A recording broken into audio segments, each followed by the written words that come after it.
South superstar Thalapathy विजय की कहानी फिल्मों की सफलता के साथ संघर्ष, आलोचना, पारिवारिक विवाद और राजनीति तक पहुंचने में भी रही है। करियर की शुरुआत में उनके लुक्स, आवाज़ और एक्टिंग का मजाक उड़ाया गया। लगातार फ्लॉप फिल्मों के बाद वह एक्टिंग छोड़ने का सोचने धीरे धीरे उन्होंने खुद को लवर बॉय इमेज से निकालकर फैमिली स्टार और फिर तमिल सिनेमा के बड़े मास सुपरस्टार के रूप में स्थापित किया। गिल्ली, थुक्कापी और सरकार जैसी फिल्मों में राजनीतिक और सामाजिक संदेशों ने उनकी अलग पहचान बनाई। इसी दौरान पिता S.A. चंद्रशेखर से राजनीतिक संगठन को लेकर विवाद भी चर्चा में रहा। बाद में विजय ने तमिलगा वेत्री कजगम लॉन्च की और अब वह तमिलनाडु के मुख्यमंत्री बन चुके हैं। आज की सक्सेस स्टोरी में जानते हैं थलापति विजय के करियर और निजी जीवन से जुड़ी बातें। थलापति विजय कॉलीवुड अभिनेता और राजनेता। असली नाम जोसेफ विजय चंद्रशेखर। उम्र 51 साल। घर चेन्नई, तमिलनाडु। 1985 में चाइल्ड आर्टिस्ट के तौर पर फिल्मों में काम करना शुरू किया। 1992 में 18 की उम्र में नाल्या थिरुप्पु फिल्म से एक्टिंग डेब्यू किया। साउथ सिनेमा के बड़े सितारों में गिने जाने वाले थलापति विजय का जन्म 22 जून 1974 को चेन्नई में हुआ था। वह ऐसे परिवार से आते हैं जिनका फिल्म इंडस्ट्री से गहरा संबंध रहा है। उनके पिता S.A. चंद्रशेखर तमिल फिल्मों के जाने माने निर्देशक रहे हैं, जबकि मां शोभा चंद्रशेखर सिंगर, राइटर और प्रोड्यूसर रही हैं। घर में फिल्मी माहौल होने की वजह से विजय बचपन से कैमरा और सिनेमा की दुनिया के करीब रहे हैं। हालांकि उनका बचपन पूरी तरह ग्लैमर से भरा नहीं रहा। छोटी बहन विद्या का कम उम्र में निधन हो गया था। कई इंटरव्यूज़ और तमिल मीडिया स्पोर्ट्स के मुताबिक इस घटना के बाद विजय काफ़ी शांत और अंतर्मुखी हो गए। फैंस मानते हैं कि उन्होंने बहन की याद में कई निजी प्रोजेक्ट्स में विद्या नाम का इस्तेमाल किया। विजय ने शुरुआती पढ़ाई चेन्नई के Fatima matriculation higher secondary school और बाललोक मैट्रिकुलेशन स्कूल से की थी। इसके बाद उन्होंने लोयोला कॉलेज में विजुअल कम्युनिकेशन कोर्स में एडमिशन लिया, लेकिन उसी दौरान फिल्मों में उनकी व्यस्तता बढ़ने लगी।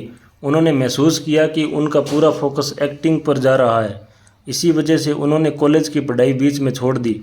विजय के पास कोई बड़ी प्रोफेशनल डिग्री नहीं है, लेकिन बाद के वर्षों में कई संस्थाओं ने उन्हें मानद सम्मान दिया।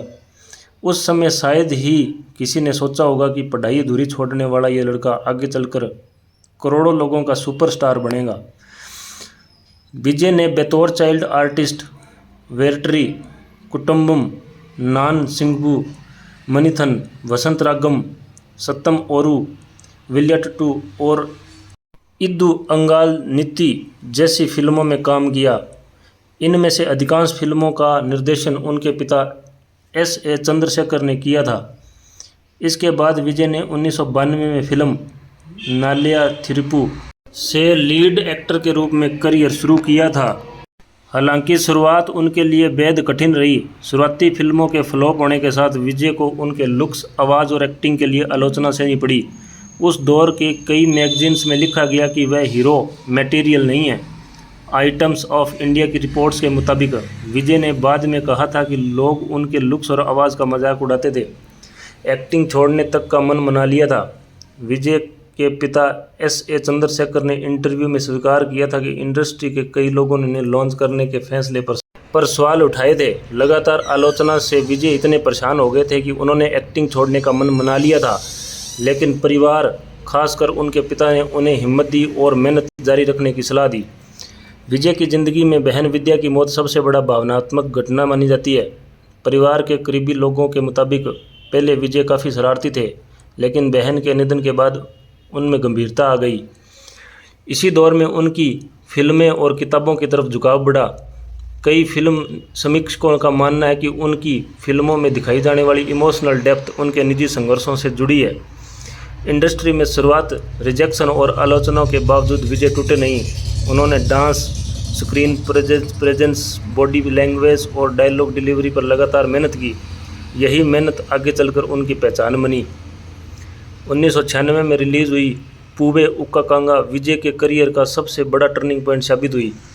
यह उनके करियर की सबसे बड़ी ब्लॉकबस्टर फिल्म थी। इस रोमांटिक ड्रामा फिल्म ने विजय को तमिल सिनेमा का सबसे बड़ा स्टार बना दिया और उनकी छवि स्थापित रोमांटिक हीरो की बन गई। वह फैमिली, ऑडियंस और युवाओं के बीच लोकप्रिय हो गए। उसके बाद उन्होंने कई रोमांटिक और फैमिली फिल्में की। धीरे धीरे उनकी इमेज लवर बॉय स्टार के रूप में बनने लगी। उस दौर में विजय की सबसे बड़ी ताकत उनकी सरलता और साफ छवि मानी जाती थी। वह बाकी स्टार्स की तरह ज़्यादा विवादों में नहीं रहते थे और मीडिया में सीमित बातचीत करते थे।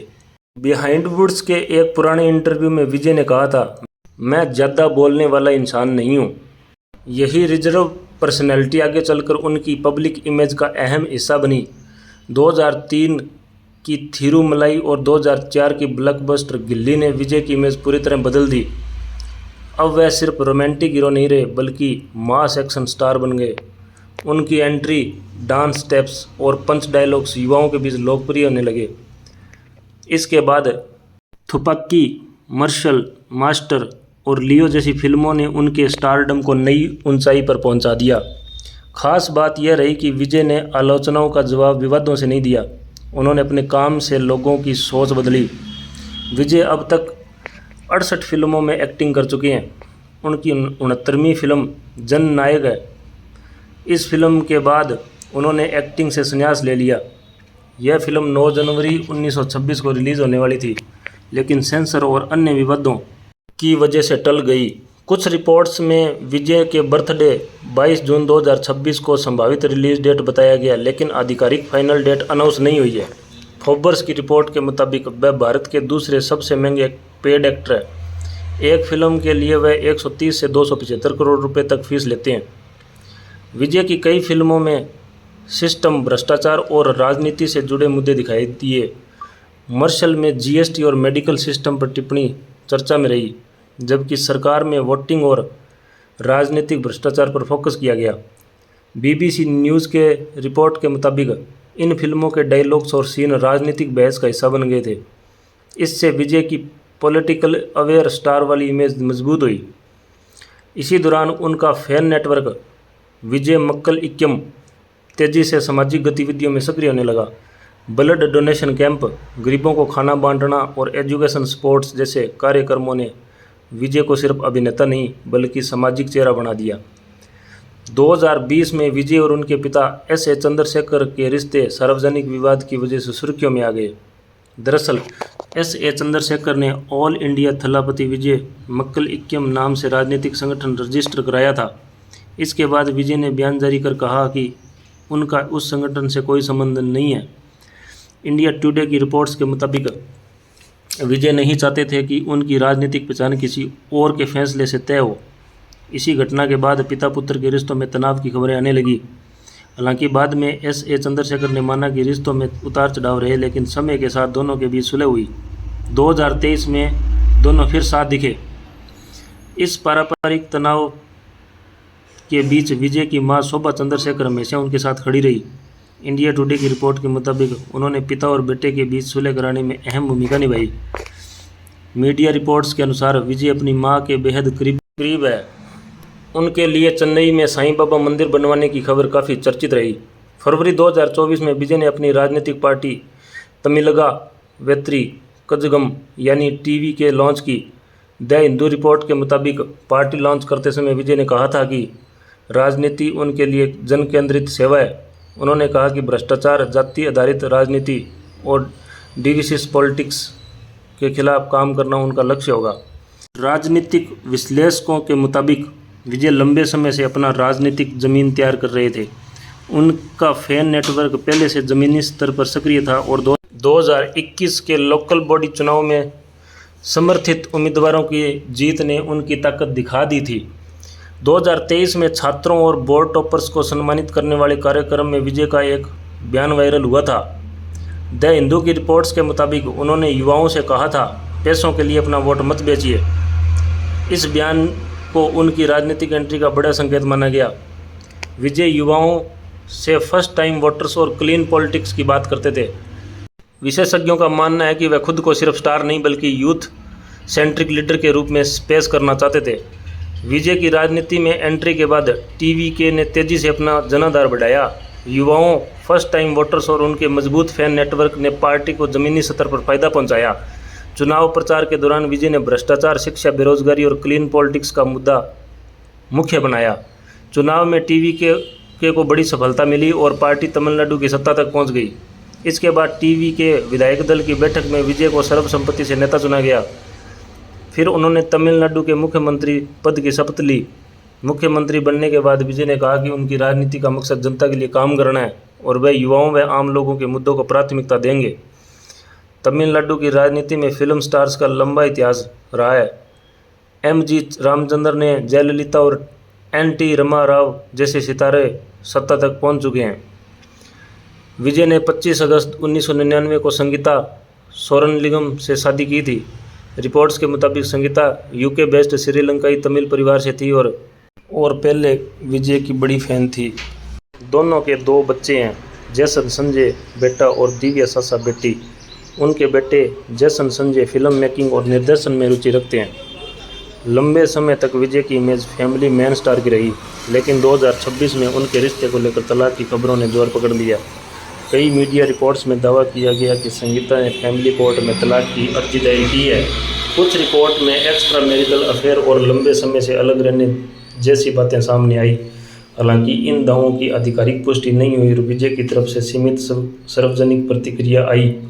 सोशल मीडिया और रेडिट पर इस मुद्दे को लेकर बहस हुई। कुछ लोगों ने इसे उनकी राजनीतिक छवि को जोड़कर देखा, जबकि कई फैंस ने उनका समर्थन किया। पत्नी से तलाक की खबरों के अलावा भी विजय का नाम कुछ और विवादों से जुड़ा है। पत्नी संगीता ने 27 साल की शादी के बाद फरवरी 2026 में चेन्नई की फैमिली कोर्ट में तलाक की याचिका दायर की, जिसमें एक एक्ट्रेस ने विजय के कथित अवैध संबंधों का आरोप लगाया। 27 सितंबर 2025 को टीवी की रैली में मची भगदड़ में 41 लोगों की मौत हुई। सुप्रीम कोर्ट के निर्देश के बाद केस की जांच सीबीआई कर रही है। अगर सीएम साहब की ये स्टोरी आपको अच्छी लगी तो लाइक करें, शेयर करें और सब्सक्राइब करें। धन्यवाद।